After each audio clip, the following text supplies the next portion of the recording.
was telling you was that for a plie or for these jeté, the person basically rises up in the air and makes a split. Yeah. So the core strength of the individual is the most important. The core strength could be the core muscle strength of the abdominal muscles as well as the core strength of the back. It definitely does not relate to the weight of the individual. Because a lot of people will think that a ballet can't be performed by somebody who's on the heavier side. But that is completely wrong. What is more important is the core strength. And so once the individual, whoever it is, whether it's a boy or a girl, is able to gain that core strength and hold their abdominal muscles, then they'll be able to do a lot of things. That is one. Second is the flexibility. Somebody who's a little stiff in the body or not flexible may find it very difficult to sustain themselves in the air. So that particular movement which you just described won't be possible for somebody like that. Yeah. That is the second thing. The third thing is obviously it's not just the weight, but you do require slender legs, right? Yeah. Because when you split and when you are at that level, you need that ability to actually spread for it to be looking aesthetically pleasing. So that is very important for you to be slim, at least in the feet. That's why mostly, from what my observations are, that ballerinas or people who do ballet are relatively thin and tall and on the petite side of things. That will make it look aesthetically pleasing. The other thing is the head position. So that's the fourth one. So I genuinely think that neck muscle strength is very important for such individuals, especially in today's day and age, because most of us nowadays are stuck to computers or our phones, and because of all these reasons, what happens is we are unable to concentrate and we have a lot of issues like cervical spondylosis and neck pain. So neck strength or holding your head still is very, very important. So I believe these 3-4 things should enable that movement to be much better as well as aesthetically pleasing. Right. And how would you also describe a jump like the jeté and its biomechanics and its importance in ballet, essentially? How would I describe it as a jump? Yeah. No, I think it's in terms of difficulty. Describe its biomechanics in. So biomechanics, it basically would require 3 things involved, right? So it essentially would require your hip movements, hips to be flexible. It would hips to be flexible. It will require your back to be flexible as well as your neck muscles to be flexible. So biomechanically, it's a movement which will involve all 3 parts of your body. And so it will require your split movements, that's the abduction movements at the hip. So if you're actually talking to me about technical biomechanics, it will require lots of glute muscle strength. So for a ballerina to be absolutely pitch perfect in what she does, she will require her buttocks, basically her gluteal muscles to be strong. Again, a lot of these ballerinas can have what is known as an adductor muscle spasm, which is a muscle spasm on the inner sides of the thigh. You yourself are a ballerina, so you will understand that. So because a lot of people find it very difficult to split. So in biomechanic terms, those muscles need to be very strong. Again, neck muscle strength is of prime importance. And of course the core, which is the lower back as well as the... So biomechanically, that is the point. What was the second part of the question? And so how would you describe the jeté's biomechanics and its importance in ballet? So this is how I would describe the biomechanics. Its importance in ballet. For a dancer's overall, body strength. No. So I think if I think it's a combination of movements. That's number one. Yeah. So it's a combination of hip movements plus back movements plus the back strength in order to jump up plus the neck strength. So when you're talking about a combination of movements, essentially 4 movements done in one. So in terms of its importance in ballet, I think if one can perform a movement of that sort, that means the person is actually, from my little knowledge of ballet, I can say that the person would at least have some sort of completeness she will be able to do the easier movements. She or him will be able to do the easier movements much more easily. Yeah. That won't be a problem. Yeah. Okay. And also sometimes, because I guess doctor also, especially when you're performing on stage or when it's a stage performance, then a lot of times there's multiple pins and then a jump. So that whole concentration and becomes very crucial. So in fact, you use the word concentration. So, I mean, being an orthopedic surgeon, I concentrate a lot on musculoskeletal strength, which is what we discussed. But I guess mental concentration is also very, very important. So awareness of your body becomes very important, and especially a movement here wherein you are actually going to be suspended in air for a few seconds, and the split and control of the body. So the mind is very important. Yeah, of course. So And in those terms, it becomes a very important movement for ballet. And also sometimes like dancers, I'm not sure if they're very familiar about it, but like on point, they're usually on point. So where they're actually standing on the base of the toe rather than So I think and the shoe is also made out of a wood base. So in that sense, when they have to like really jump and split, do you have any tips or something that? To be honest, they're not the orthopedic surgeon's best friend, no? Yeah. Because I see a lot of foot problems. Yeah. So that can be an issue. Yeah. But if somebody is flexible enough and able to maintain their foot posture and able to do that, the only tip would be to strengthen the foot at all times. Okay. So one of the advice which I give to a lot of patients who come to me with these foot problems, things like plantar fasciitis or things like sores and corns on the bases of their toes or feet, I would genuinely recommend them not to walk bare feet. Okay. So one thing would definitely be essential, that when they are at home and when they are bare feet, most of our houses have marbles and tiles. Yeah. So we need to be protected and have soft shoes or soft chappals to actually move around. Okay. That will really help. And again, in a ballerina's routine, one can actually involve stretching of the heel, basically the plantar fascia in the foot. Yeah. And I'm sure that there are exercises and warm-ups that one does before it ends up going into a competition or a movement like the jeté.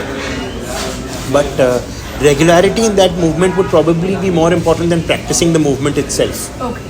So that they don't have local issues of plantar fasciitis and tendinitis and things like that. And Doctor, what role does the aerobic energy system play in essentially like sustaining a dancer's performance during like a lengthy ballet class? So whether it's like a 2-hour session or 3-hour session, so how do you really think that the aerobic energy system plays a big role? The aerobic energy system, what exactly do you mean by that? So I mean, I just want to get your implication or understanding of the aerobic energy system, so then I can explain. So I think just like the body system and how like how it works during performance. So one thing is which is essential for an aerobic energy system to work well, or for the body systems to actually maintain themselves in an air during that performance for a period of 1 to 2 hours, would probably be the level of hydration. And if the body is light, if the body is well hydrated, then sustenance in the performance can be longer. And the person can actually sustain the performance. Because I think for a ballet or for a movement to look aesthetically pleasing or to be appealing to the person who's seeing it, or let alone be, I genuinely feel that it should be appealing to the person who's doing it. Yeah. And for them to sustain that long period of time, the body needs to be light. Okay. It needs to be dehydrated. It needs to be hydrated. I'm sorry. Secondly, I think food plays a major role. Now, I genuinely feel that carbs are important for you. Yeah. But carbs tend to give you a little bit of drowsiness and a sedation. So, person tends to become sedentary. So, carbs should not be consumed maybe by the artist. Yeah. A couple of hours prior, because that will make you more go further down, and sustenance in the air will be much lesser. So the body's mechanism would be that. Now if since we're talking about food, I think one more thing, like spice. It's a very underrated event, and it's an underrated ingredient. More the spice in the food, more the acidity in the body,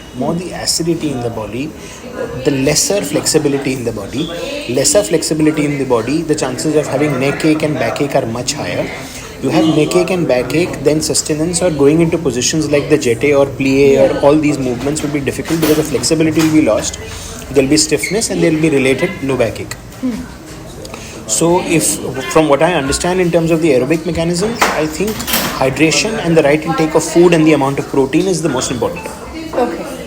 And similarly, how does like the anaerobic energy system contribute to like explosive power needed for jumps? Because of course, like So the that's lactic important. acid buildup and everything. So that's very important because muscles tend to lose the energy very quickly. So for an athlete, and I would classify a ballerina as an athlete because and I think it's a sport. Yeah. Muscle strength is of prime importance. Now what happens is the difference between a 100-meter runner and a marathon runner is not much, but the lactic acid buildup in a 100-meter runner is much faster than a marathon runner because those muscles are trained to go for longer. Now the difference in the diet is also much more. So there are certain amino acids, certain glucose which a 100-meter runner would consume, which the body would utilize immediately, and the muscle would contract in terms of the energy system, and the person would be able to sustain a short burst. But what is required in ballerina is a mixture of short bursts as well as long bursts. So when you're actually having a combination of both, you have to train yourself in terms of cardio movements with short bursts as well. So it's something in the middle of a marathon runner and a 100 meters. So when you say the anaerobic, it will contribute a lot. So when people have a lot of muscle fatigue, and the muscle fatigue is a lot related to the diet and the sedentary nature of the lifestyle. So the more the sedentary nature of the lifestyle, the worse the diet, the lactic acid buildup will be very high. Yeah. For example, I went to a temple yesterday. The temple was on top of a hill. I decided to climb up the hill. Now after 3 flights of stairs, I was feeling very fatigued. But if I do that over a sustained period of time, after a month, maybe I'll be able to climb up to the hill without breathlessness. So my muscle training is very important. So I think that is the key to allowing the anaerobic energy systems to actually build themselves up. It's like a Consistent performance kind of a thing. Consistent, let me put it this way, practice. Yeah, like during classes, outside of classes, and just And for a ballerina, and I'm realizing this more and more. I mean, I don't know if this has any context to you. Yeah. But I genuinely believe that a sportsman like Virat Kohli is the epitome of sport not because he plays well or he hits a century or whatever, but because of the way he structured his own body. Yeah. The chances of the gentleman getting an injury is very low. Because his sustenance power is high, and it's not only because of the effort he puts it in the gym or on the field, but the effort that he puts in terms of what he eats. Yeah. So So diet is a very important factor. So if you and I were to socialize and go and have a drink, the whole idea is when to have one and when not to have one. So that becomes very important. Yeah. And doctor, my next question to you is, do you recommend any specific techniques or exercises for developing specific explosive power necessary for grand jumps like the jetés?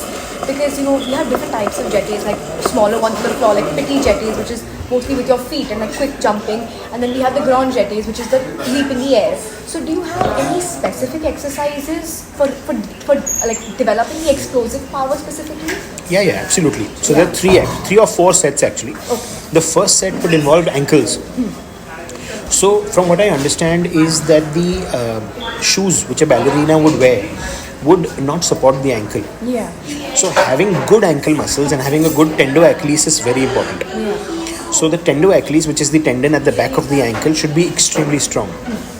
So one of the exercises I would recommend is basically to stand on the edge of a step with the toes on the edge of the step and the heel hanging in the air. So drop the heel and bring it back up. Drop the heel and bring it back up. That tends to strengthen the tendo-achilles very well, and that would give the explosive power to the jump. That is one. Again, having strong knees is very important. So strong knees is what are knee-friendly exercises like cycling, and basically walking in the swimming pool or cycling in the swimming pool become very important for an individual like that. These are the two. Now, two odd exercises I'm going to recommend. One of them is a McKenzie set of exercises. These are exercises which you do to strengthen your back. McKenzie is a French guy. He's recommended certain exercises which are used for back extension. So in India, we would relate them to certain yoga movements like Surya Namaskar, Bhujangasana, and things like that, which would help in sending the core back. Then again, exercises which include ab strengthening, core muscle strengthening, which include crunches, which include basically doing planks. That would definitely help. Now, what would also help, the fourth and the last set, probably odd here, but there are certain exercises one does in pregnancy. And these are exercises which essentially strengthen the pelvic floor. They are known as Kegel exercises. Now, pelvic floor strengthening becomes very important because stronger the pelvic floor, the better the split the artist can do, and the longer they can sustain. So, pelvic floor exercises like Kegel become the fourth essential thing. So, these four things would probably contribute to more power, longer sustenance, as well as become more aesthetically pleasing. Yeah.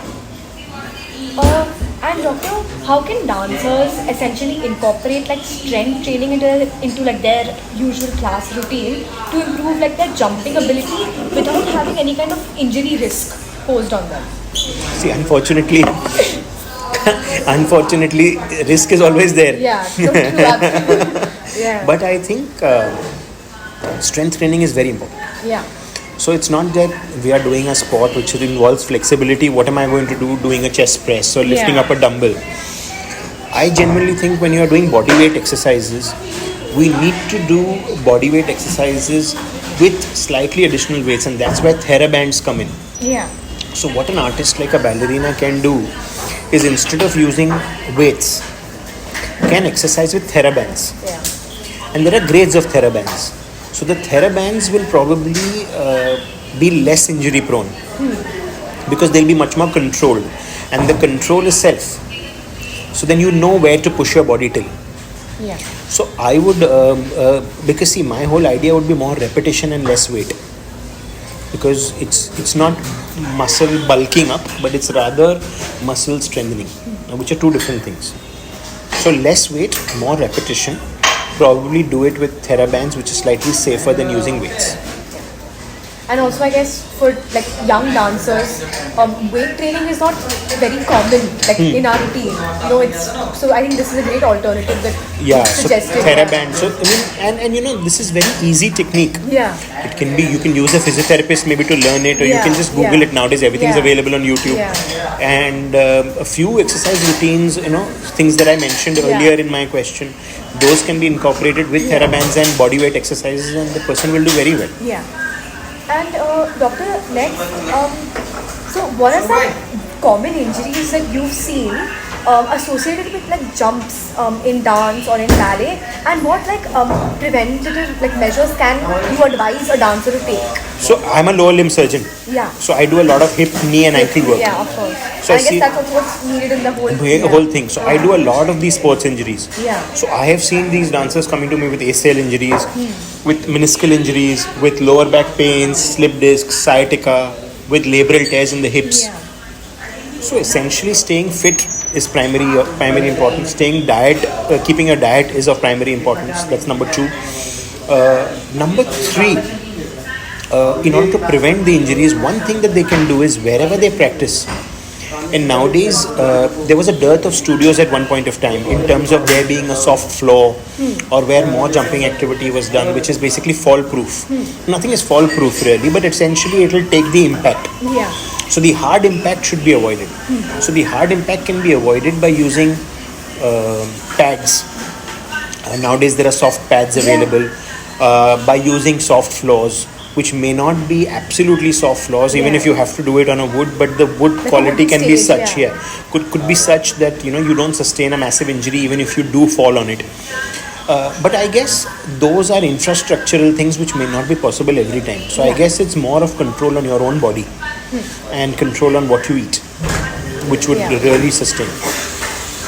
And doctor, how do you approach like treatment or essentially rehab for dancers recovering from these jump related injuries? So again, I'd have a very unbiased view on this, because I would be very, very conservative when it comes to their rehabilitation, because my aim would be to get them back to normal activity. And for me to get them back to normal activity, it may require time. And what we don't have in today's day and age, I call it the WhatsApp era, and we don't have patience. So I guess patience and rest is the key to recovery. See, the technical aspects of whether it requires surgery or whether it requires medicine is something which I will deal with on individual basis. Yeah. But what is more important is that when a dancer sustains an injury, he or she needs to be mentally strong enough to have that period of rest, which can range between 2 weeks to 6 weeks, or even a few months. But the whole idea is to get them back to the level of the dance or level of artistry that they are committed to. Yeah.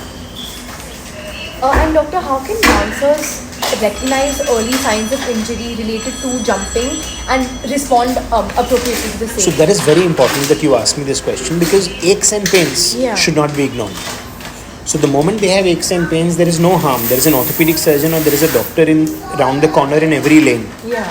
So they should visit and they should address it.